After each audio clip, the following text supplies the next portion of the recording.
السلام علیکم ورحمۃ اللہ وبرکاتہ رب اشرح لی صدری ویسر لی امری واحلل عقدۃ من لسانی یفقہوا قولی ربنا زدنا علما اللہم فقہنا فی الدین آمین۔ آیت نمبر 61 تک ہم نے کل کی تفسیر کی تھی، جس میں ہم نے بنی اسرائیل کی نافرمانیوں کے بارے میں پڑھا تھا کہ کس طرح انہوں نے اللہ کی دی ہوئی نعمتوں کی ناشکری کی، نافرمانی کی، من و سلوہ کو ٹکرا دیا، اور جس پر اللہ تعالیٰ نے انہیں کہا کہ جاؤ زمین میں اتر جاؤ اور جا کر اپنی مرضی کی کھدائیاں کر کے، بوائیاں کر کے، اور اس کے بعد جو ہے تم اپنی مرضی کی سبزیاں اور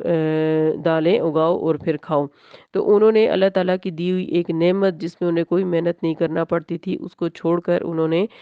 دنیاوی کھانے اور دنیاوی مصروفیت کو اپنا جو ہے وہ شعار بنا لیا۔ پھر اللہ تعالیٰ نے ان کی تربیت کرنے کے بعد انہیں ان کے اپنے اصلی وطن فلسطین بھیجنا تھا، لیکن انہوں نے مسلسل اللہ کی نافرمانیاں کی، اللہ کی آیات کو جھٹلایا، اس کے پیغمبروں کو قتل کیا، ان کو جھٹلایا، جس کی وجہ سے اللہ تعالیٰ نے ان کے اوپر ذلت اور مسکنت کو مارا، ان کو وقت کے بادشاہوں سے شکست، عبرتناک شکست بھی دلائی، اور صحرائے سینا میں 40 سال تک وہ بھٹکتے رہے۔ کہا جاتا ہے روایات میں کہ صبح نکلتے تھے کہ ہم آج اپنے وطن جائیں گے، لیکن شام ہوتی یا رات ہوتی تو انہیں پتہ چلتا کہ یہ تو چل چل کر اسی مقام پر پہنچے ہیں جہاں سے وہ نکلے تھے۔ تو اس طرح اللہ تعالیٰ نے انہیں 40 سال تک صحرائے سینا میں ہی رکھا۔ آج کی آیات میں کچھ مزید ہمیں چیزیں سمجھائی جا رہی ہیں۔ آیت نمبر 62، اعوذ باللہ من الشیطان الرجیم، بسم اللہ الرحمن الرحیم۔ ان الذین، بے شک وہ لوگ، آمنو جو ایمان لائے یعنی مسلمان ہوئے، والذین اور وہ لوگ، ہادو جو یہودی بن گئے، یعنی اللہ تعالیٰ نے تو ان کو مسلمان ہی بنایا تھا لیکن وہ خود سے خود یہودی بن گئے۔ ہادو کا جو لفظ ہے یہ ہے دو چشمی ہے، واو دال ہد سے ہے، یہودی امت مسلمہ کی قوم کو کہا جاتا ہے۔ ابراہیم علیہ السلام کے بیٹے یہودا کی طرف بھی ان کی نسبت ہو سکتی ہے، اور دوسرا بچڑے کو پوجنے کے بعد انہوں نے توبہ کی تھی اور انہوں نے کہا تھا انا ہدنا الی اللہ، تو شاید اس وجہ سے بھی انہوں نے اپنا نام یہودی رکھ لیا۔ بہرحال اللہ تعالیٰ کو تو ہر ایک کا نام مسلمان ہی پسند ہے، کسی فرقے کا نام لگانا اللہ کو پسند نہیں ہے۔ والنصارہ، اور جو عیسائی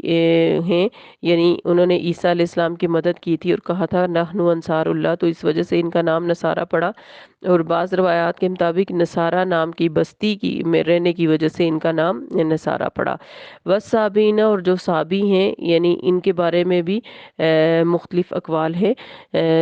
کہ یہ امت یحییٰ ہے اور عراق کے ایک علاقے میں تھے۔ بعض کے مطابق یہ ستاروں کو پوجتے تھے، بعض کے مطابق فرشتوں کو پوجتے تھے۔ بہرحال عربوں کے ہاں جو بھی آباء و اجداد کے دین کو چھوڑ دے اس کو صابی کہا جاتا تھا۔ تو من جو بھی آمنا، ان میں سے جو بھی اب ایمان لے آئے گا، باللہ اللہ پر، والیوم الآخری اور یوم آخرت پر، وعملا اور عمل کرے گا، صالحاً اچھے، فلہم تو ان کے لیے اجرہم اجر ہے، عند ربہم ان کے رب کے پاس، ولا تو نہیں خوف کوئی خوف ہوگا، علیہم ان پر، ولا اور نہ ہم وہ یحزنون غمگین ہوں گے۔ تو اللہ تعالیٰ کا پسندیدہ دین اسلام ہے اور شرک سے پاک ایمان اس کی اساس ہے۔ امت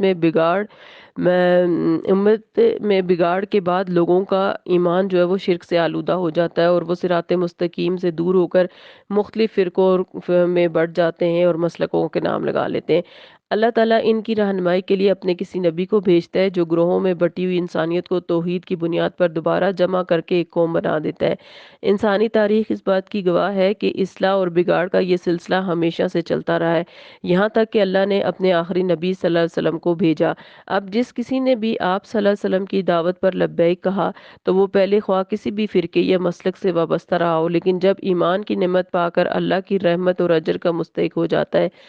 اس کی مزید وضاحت نبی صلی اللہ علیہ وسلم کی اس حدیث سے بھی ہوتی ہے۔ مسلم کی حدیث ہے کہ اس امت میں کوئی یہودی ہو یا نصرانی، وہ اگر میری بات سن لے اور پھر مجھ پر ایمان نہ لائے تو وہ جہنم میں جائے گا۔ تو اس دعوت حق کے اٹھنے کے بعد بھی فرقوں سے وابستہ رہنے والے جہنم سے نہیں بچ سکیں گے۔ بعض لوگ اس آیت کی غلط تعویل کر کے یہ فریب دینے کی کوشش کرتے ہیں کہ نجات کے لیے اللہ اور یوم آخرت پر ایمان کافی ہے اور رسول اللہ پر ایمان لانا ضروری نہیں۔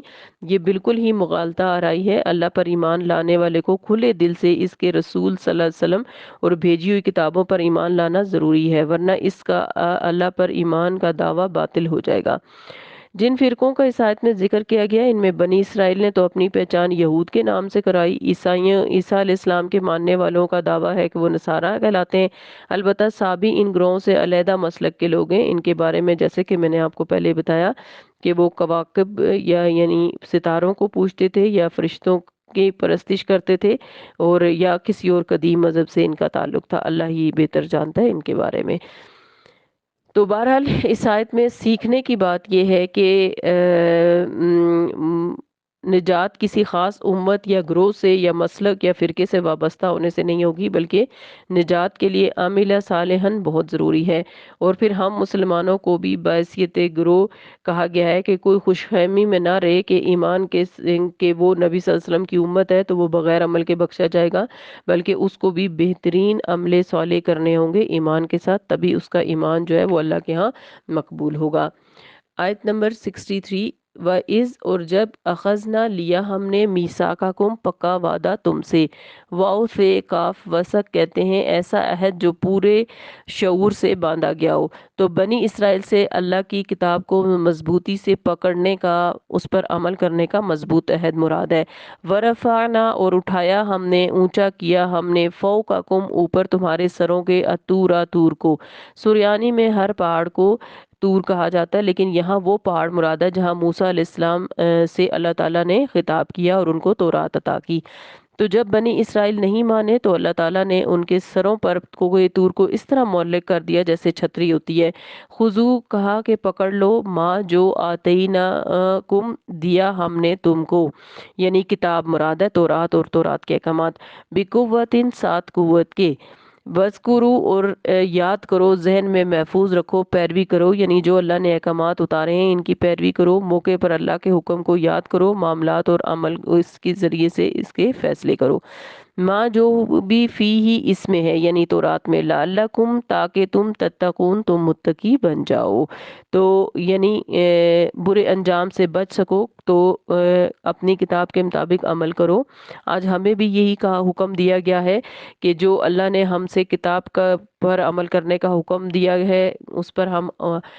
عمل کریں، اس کو مضبوطی سے پکڑیں، اس کو سیکھیں سمجھیں اور اس کے مطابق زندگی گزاریں اور یاد دہانی میں رکھیں اس کو، تاکہ ہم برے انجام سے بچ سکیں۔ قرآن کے مطابق عمل کر کے ہی ہم برے انجام سے بچ سکتے ہیں۔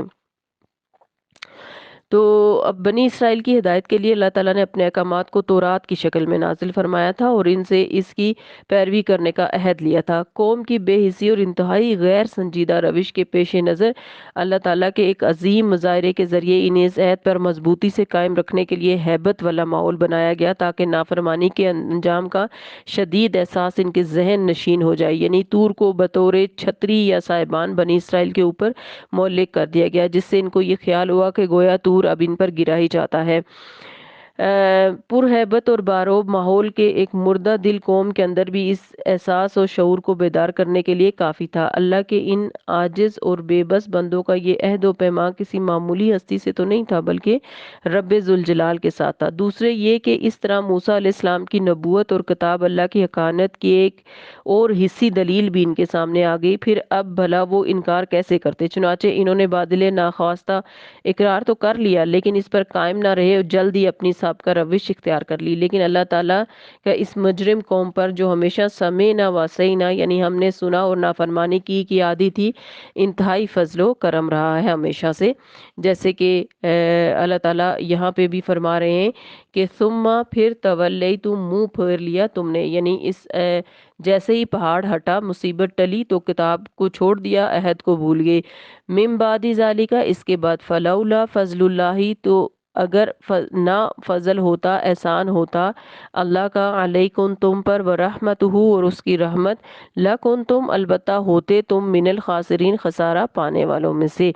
لیکن اس کے بعد تم عہد سے پھر گئے اور اگر تم پر اللہ کا فضل اور اس کی رحمت نہ ہوتی تو تم یقیناً نقصان اٹھانے والوں میں شامل ہو جاتے۔ یعنی اس کے باوجود کہ ان کو سمعنا وعصینا کی عادت تھی، اللہ تعالیٰ اس قوم پر اس امت پر بہت زیادہ مہربان تھے، فضل و کرم کرنے والے تھے، پھر ان سے درگزر فرمایا اور ان کو سزا نہ دی، ورنہ انہوں نے تو اپنی ہلاکت اور بربادی میں کوئی کسر نہیں چھوڑی تھی۔ تو ہمیشہ اللہ تعالیٰ ان سے درگزر فرماتے رہے، ان کو معاف فرماتے رہے، شاید کہ یہ سدھر جائیں، شاید ہدایت کے یہ ہدایت کی طرف آ جائیں۔ اللہ تعالیٰ ان ساری آیات کے ذریعے ہمیں بھی یہ سکھا رہے ہیں کہ اب ہم امت مسلمہ کی حیثیت سے سدھر جائیں اور اپنے آپ کو قرآن کے مطابق ڈھال دیں، اللہ کی بار بار نافرمانیاں نہ کریں، اللہ کی نافرمانیوں سے بچیں تاکہ ہم بھی سیدھے راستے پہ چل سکیں۔ اللہ تعالیٰ ہم سب کو کتاب کا بہترین علم عطا فرمائے اور اس پر بہترین طریقے سے عمل کرنے کی توفیق عطا فرمائے، ایمان اور عمل صالح نصیب فرمائے، آمین۔ سبحانک اللہم و بحمدک، نشہد ان لا الہ الا انت، نستغفرک و نتوب الیک۔ السلام علیکم ورحمۃ اللہ وبرکاتہ۔